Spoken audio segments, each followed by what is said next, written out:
Good morning student. Lesson third fabric to fibre to fabric. सबसे पहले हमें last class में हमने 6 में देखा था फाइबर के बारे में। तो ये क्या होता है कि ये वे जिनसे हमारे कपड़े वूल जो बनाए जाते हैं वो फाइबर होते हैं। जो फाइबर होते हैं ये हमें एनिमल से मिलते हैं, प्लांट से मिलते हैं, ये हमें अलग अलग प्रकार से मिलते हैं। और हमने ये भी देखा था कि जो फाइबर होते हैं वो सिंथेटिक फाइबर भी काम में ले जाते हैं आजकल। लेकिन आपने देखा होगा पुराने टाइम में जो एक सिल्क वॉर्म था, एनिमल की वूल काम में ली जाती थी। तो ये फैब्रिक है। अब जो प्लांट से मिलते हैं फाइबर मिलते हैं, तो जो एनिमल से मिलते हैं, अब एनिमल से क्या मिलती है? वूल मिलती है। उधर फी इनके हेयर होते हैं, ये क्या कहलाते हैं? वूल कहलाते हैं। और ऐसी क्या होती है, जो प्लांट होते हैं, प्लांट की जो बार्क होती है, छाल होती है, वो छाल के जो रेशेस होते हैं वो फाइबर होते हैं। अब ये अलग अलग पार्ट से अलग अलग प्राप्त होता है। अब हम सबसे पहले बात करते हैं animal fibres, wool and silk. Animal से हमें क्या पड़ता है? 2 प्रकार के फाइबर मिलते हैं, एक तो वूल और एक सिल्क। वूल आप जानते हो, ऊन जो क्या होती है गोट, शीप, कैमल से मिलती है। उसके बाद सिल्क, सिल्क क्या होती है? एक प्रकार का रेशम कीट, सिल्क वॉर्म है जिससे हमें सिल्क प्राप्त होती है, जिसे हम क्या बोलते हैं? रेशम। और इसका सबसे ज़्यादा जो होता है वो कहाँ पर होता है? सिल्क की पुराने टाइम में जो थे सिल्क बनाया जाता था वो चाइना के अंदर था। फिर चाइना से जिस तैसे इंडिया के अंदर आया। तो इसमें क्या होता है कि एक शहतूत होता है, शहतूत, शहतूत के पेड़ पर की लीफ को ये सिल्क वॉर्म खाता है और अपने ऊपर पूरी बॉडी पर क्या होता है? एक प्यूपा लाइक स्ट्रक्चर बना लेता है। उस प्यूपे को निकाल कर हम उससे सिल्क प्राप्त करते हैं। तो अभी हम देखते हैं कि ये तो है, बस आपको ये याद रखना है इसमें कि एनिमल फाइबर कौन कौन से? एक तो वूल और सिल्क। अब आगे सबके नाम आ जाएंगे। सबसे पहले पढ़ते हैं वूल।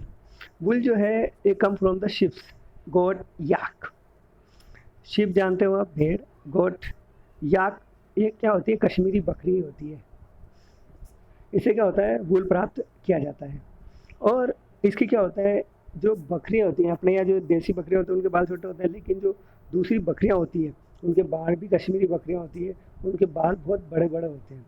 तो वो क्या होता है? एक वो उनके वूल के रूप में काम में आती है। मतलब उन जो शीप है, गोट है, याक है, इनके जो हेयर होते हैं वो हेयर फाइबर के रूप में सीधे ही यूज़ किए जाते हैं। अब ये क्या होती है?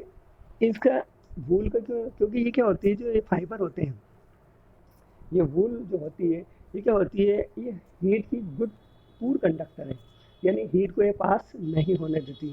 क्योंकि ये एयर पूर कंडक्टर, ये क्या होती है?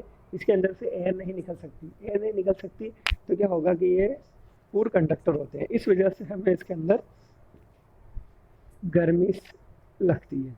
अब पढ़ते हैं हम आगे इसमें। अब एक्टिविटी के आर्म ये बॉडी से कैसे प्राप्त की जाती है? इसकी क्या होती है कि जो शिप होती है उसके ग्रोथ जब बढ़ जाती है तो उसको मशीनों के द्वारा काट कर उनके हेयर को निकाला जाता है और उनको इकट्ठा किया जाता है। अब बहुत सारे जो एनिमल यील्डिंग है जो हमारे यहाँ पर, अब आगे देखते हैं अपन। इसके बाद आइए आप इधर देखिए कि बहुत सारे जो एनिमल हैं, जैसे आपने शिप तो देख ली, याक भी देख लिया, शिप हो गई, याक हो गई। अब और भी इनकी जो अलग अलग है, जैसे कॉमन जो ट्रिबिट है, ट्रिबिट है एक तो लद्दाख, लद्दाख नाम सुना आपने? अपना युद्ध क्षेत्र है, वहाँ पर अंगोरा वूल जो पाई जाती है, अंगोरा गोट से पाई जाती है। किससे पाई जाती है? अंगोरा।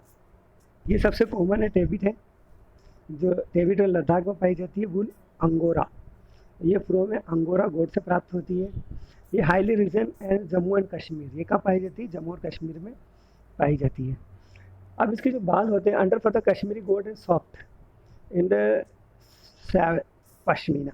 जो जो फर होते हैं इनके, कश्मीरा बकरियों के जो फर होते हैं वो सॉफ्ट होते हैं। उनसे क्या होती है? शॉल बनाई जाती है, वो क्या कहलाती है? पश्मीना शॉल कहलाती है। और ये पश्मीना शॉल इतनी अच्छी और इतनी अच्छी क्वालिटी की होती है, पतली होती है, बारीक होती है और इसके अंदर आपको बिल्कुल ठंड नहीं लगती। तो जो पश्मीना शॉल है किससे बनाई जाती है? सर्दी में हम शाल जो ओढ़ते हैं ना पश्मीना, ये कश्मीरी बकरी होती है पश्मीना, उसकी वूल से बनाई जाती है।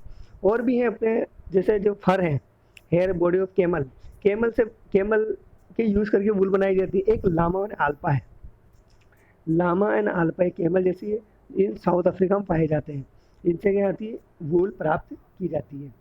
तो अभी आपने कौन कौन से एनिमल देखे, आपने देखा शीप, गोट, याक, है ना, अंगूरा गोट, है ना, अंगूरा गोट, उसके बाद कश्मीरी गोट, उसके बाद कैमल, लैम, एलामा और अल्पा, ये आपके एल्डिंग एनिमल हो गए। अब देखते हैं हम अब इनके देखो, आपके यहाँ पर आपकी बुक में सबके फ़ोटो भी दे रखे हैं कि कैसे कैसे होते हैं।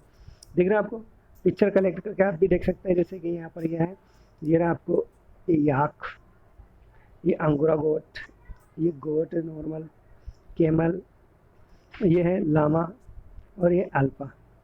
बस आपको याद रखना इनसे क्या प्राप्त होता है। उसके बाद आता है आपके फाइबर टू वूल।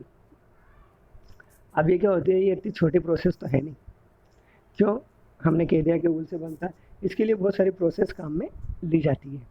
जैसे क्या होता है कि जैसे जो है rearing of the breeding ship, अब इसके अंदर कौन कौन सी इंडियन ब्रीड और शिप, भारत में कौन कौन सी भेड़ें पाई जाती है उसका एक बार देख लो आप।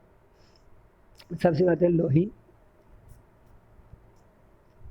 हमारे कौन कौन सी क्वालिटी की मिलती है, एक तो लोही पाई जाती है, ये गुड क्वालिटी की वूल होती है, राजस्थान पंजाब पाई जाती है।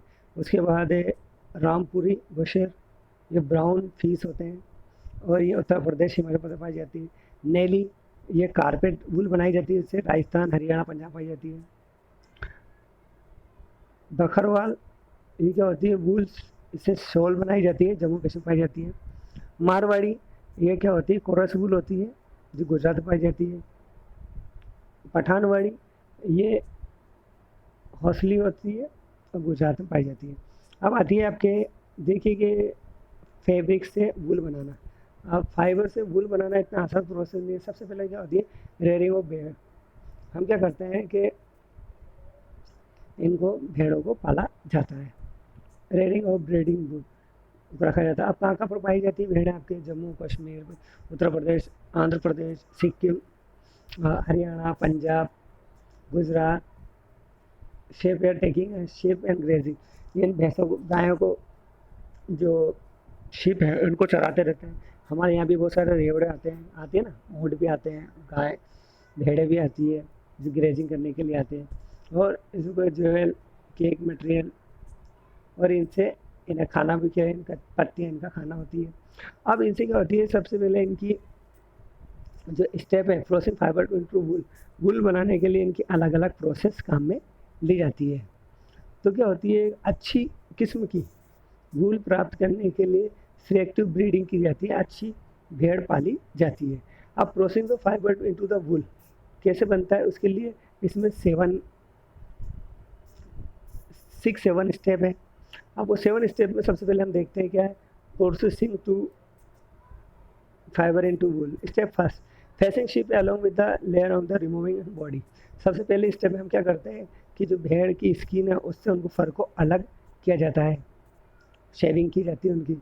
अब जो शेविंग होती है वो मैकेनिकल प्रोसेस होती है, यानी अभी जैसे हम नाई के पास जाते हो तो हमारी दाढ़ी उस तरह से बना देता है, लेकिन इनके लिए क्या होती है, बड़ी मशीन होती है जिससे इनकी वूल को आसानी से काटा जाता है और इनकी वूल शेयरिंग करके अलग अलग रखी जाती है।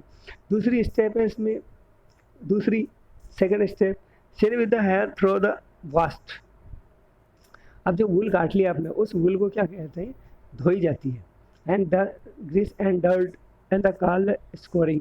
जब उसको वॉशिंग किया जाता है, जो आपने वूल काटी है उसको उससे ग्रीस डस्ट से अलग करना क्या कहलाता है, स्कोरिंग कहलाता है। अब ये स्कोरिंग होने के बाद स्टेप थर्ड, जब इसमें क्या होता है, स्कोरिंग हो जाती है तो उसके बाद क्या होती है, hair skin send the factory, वो फैक्ट्री में भेजे जाते हैं, वो कहलाती है सॉर्टिंग। क्या कहलाती है, सॉर्टिंग। फोर्थ प्रोसेस में क्या होती है, सॉर्टिंग हो जाती है तो क्या होता है, ये इनके गुच्छे बन जाते हैं, burning picked out of the hair, इनके गुच्छे बन जाते हैं। इनको अलग करने के लिए ये क्या होते हैं, let's waiter over the fibre, इनके ड्राई, इन्हें सुखाया जाता है।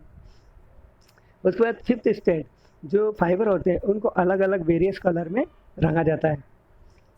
अब जो होती है ज़्यादातर ब्लैक, ब्राउन, वाइट ही होती है, लेकिन उसको क्या कहता है, ब्राउन या वाइट कलर की होती है, लेकिन उनको क्या है अलग अलग कलर में शेप दे देते हैं। उसके बाद स्टेप सिक्स, स्टेप सिक्स के अंदर क्या होता है, steely combed and roll into the yarn. इनको लंबे लंबे लंबे धागों को एक रोल पर लपेटा जाता है, इसे यार्न बोलते हैं।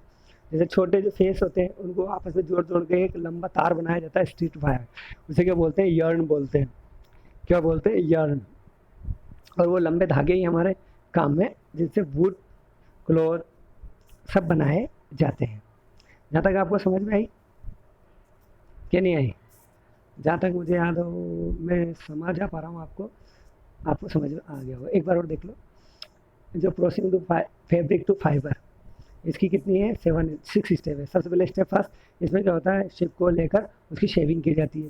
सेकंड स्टेप, जब वो उनके फाइबर होते हैं उनको अच्छी तरह से वाश के टैंक में डालते हैं, इसको बोलते हैं स्कोरिंग। स्कोरिंग होने के बाद फिर इनको फैक्ट्री में भेजा जाता है, इसको बोलते हैं sorting, third step. Fourth step में जो स्मॉल छोटे छोटे फाइबर होते हैं उनको अलग करके, है ना, और बड़े फाइबर को एक आपस में जोड़ा जाता है। उसके बाद है 5 स्टेप, इनमें इनको क्या होता है, जो फाइबर होते हैं उनको कलर्ड किया जाता है। जैसे ज़्यादातर आप जानते हैं कि फाइबर कैसे होते हैं, वाइट या ब्राउन कलर के होते हैं, तो इनको जिसमें चाहे उस रंग में कर दिया जाता है। उसके बाद है 6 स्टेप, अब इनको क्या होता है, इन छोटे छोटे धागों को, कलर धागों को जोड़कर एक लंबा धागा बनाया जाता है, जिसे हम क्या बोलते हैं, यार्न। और ये क्या होता है कि वुलन क्लॉथ बनाने में काम में हमारे आता है। ये प्रोसेस होने के बाद आप एक का एक आपका वूल तैयार हो जाता है।